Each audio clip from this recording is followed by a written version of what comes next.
हम लोग तो कथा में आके बैठ जाते हैं, 2-3 घंटे खूब भाव से कथा सुनते हैं, लेकिन जरा सोचो कि कथा सुनने के बाद हम जाते हैं तो क्या हमारे कर्म सुंदर होते हैं?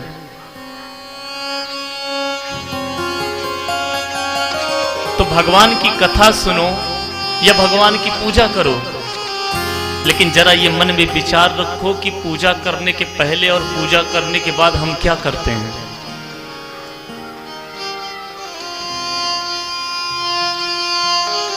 एक राजा थे जिनके 3 पुत्र थे। बड़े ध्यान से आप लोग सुनिएगा।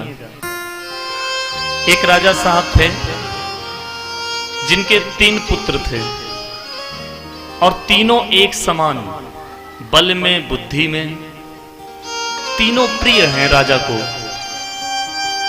तो राजा को समझ में नहीं आया कि मैं किसको गद्दी में बिठाऊं, किसे मैं अपना गद्दी दे दूं। तो राजा ने एक युक्ति निकाली। तीनों पुत्रों को अपने पास बुला करके तीनों के हाथ में 1-1 हजार रुपए दिए और राजा ने कहा कि देखो पुत्रों, तुम्हारे तीनों के अलग अलग महल हैं, तो तुमको बस एक काम करना है कि ये 1000 रुपए में अपने महल को भरना है।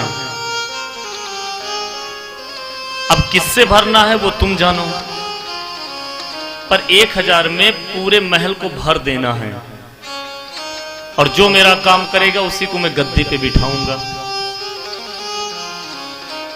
तीनों बेटे चल पड़े अपने अपने महल की ओर। रास्ते में विचार करते जा रहे हैं कि 1000 रुपए में ऐसा क्या हम लाएं जो महल भर जाए। तो जब बड़ा बेटा था तो वो मन ही मन सोचा कि पहले पीता हूं, फिर उसके बाद सोचता हूं कि क्या किया जाए।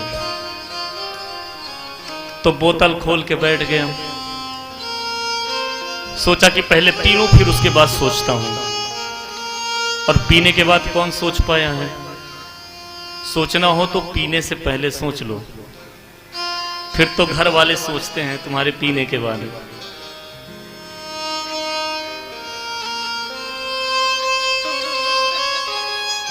तो वो जाम पे जाम पीने लगा और इतना पी गया कि बेहोश हो गया, सोच ही नहीं पाया। और दूसरा बेटा क्या किया, 1000 रुपए का गया और जितने भी शहर के कूड़ा कचड़ा गंदगी थी सब खरीद लाया और ला करके महल को भर दिया और प्रसन्न हो गया कि मैंने अपना काम कर लिया। पिताजी ने कहा है भरना है, अब किससे भरना है ये तो कहा नहीं, भरने के लिए कहा है। तो 1000 रुपए में गया, कूड़ा कचड़ा जितना था लाके भर दिया पूरे महल को। अब इधर राजा साहब चल पड़े कि चल करके देखूं मेरे बच्चों ने काम किया कि नहीं। तो पहले बेटे के पास गए तो उसके महल में तो एकदम वीरानी सी छाई है, सन्नाटा एकदम। राजा ने जब गौर से देखा तो उसका बेटा सीढ़ियों के पास लुढ़का पड़ा था। राजा पास में गया, बोले बेटा तूने मेरा काम किया? अरे बेटा तूने मेरा काम किया? तो होश में ही नहीं है। कहता कौन हो तुम, भाग जाओ मेरे सामने से, मुझे सोने दो। राजा समझ गया कि इसने तो पी लिया है, ये होश में नहीं है, इसने मेरा काम नहीं किया। राजा हताश हो गया, उदास हो गया, दूसरे बेटे की ओर चल पड़ा। तो दूसरा बेटा तो दरवाजे पे ही खड़ा था कि पिताजी आएंगे, चल करके उनको दिखाऊंगा, मैंने तो अपना काम कर लिया। राजा आए, बोले बेटा तूने मेरा काम किया? बोले हाँ पिताजी, चल करके देखिए। तो राजा बोले क्या तूने काम किया है, दरवाजे पे खड़ा होना मुश्किल हो रहा है, इतनी दुर्गंधी आ रही है। बोले चल करके देखिए तो। और जो दरवाजा खुला तो राजा ने देखा तो कूड़ा कचड़ा गंदगी सब भर के रखा। राजा बाहर आ गया और दुखी हो गया, बेटा तूने ये क्या किया, तूने तो पूरे शहर की गंदगी ही अपने महल भर ली। दुखी हो गया राजा। मन ही मन सोचा जब इन दोनों ने काम नहीं किया तो मेरा तीसरा बेटा ने क्या काम किया होगा। और तीसरे बेटे की ओर चल पड़ा राजा। दरवाजे पे ही तीसरा बेटा खड़ा था।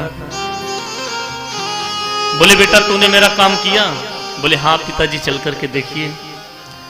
और जब राजा अंदर महल में गया तो देखता है कि उसके महल में प्रकाश ही प्रकाश दिख रहा है। तो राजा बोला बेटा तूने मेरा काम कहां किया है? पूरा महल तो मुझे खाली दिख रहा है। तो बोले पिताजी ध्यान से देखिए, महल का ऐसा कोई भी कोना नहीं जहां पे अंधेरा हो, मैंने पूरे महल को प्रकाश से भर दिया है। उसने क्या किया, 1000 रुपए में दिए खरीद कर लाया और महल के कोने कोने में दिए जला दिए।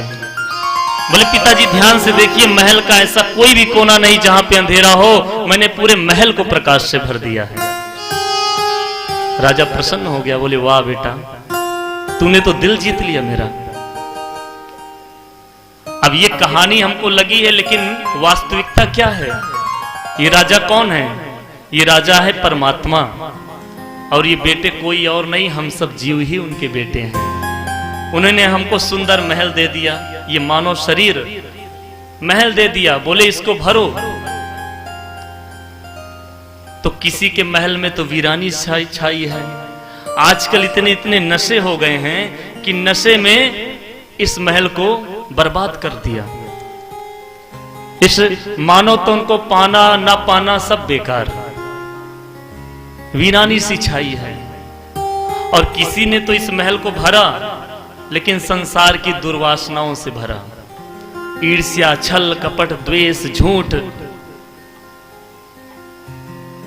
इन सब से इस महल को भर लिया है। जो दुर्वासना, वासना की दुर्गंध आती है जिसमें। लेकिन भगवान की लायक संतान वही हैं जिन्होंने अध्यात्म के दीपक से अपने इस महल को प्रकाशित कर रखा है। यह स्वानुभाव मखिल श्रुति सारमेकम अध्यात्म दीप मति तितिर्षिताम तमोंधम। संतान वही लायक है जिसने अध्यात्म के दीपक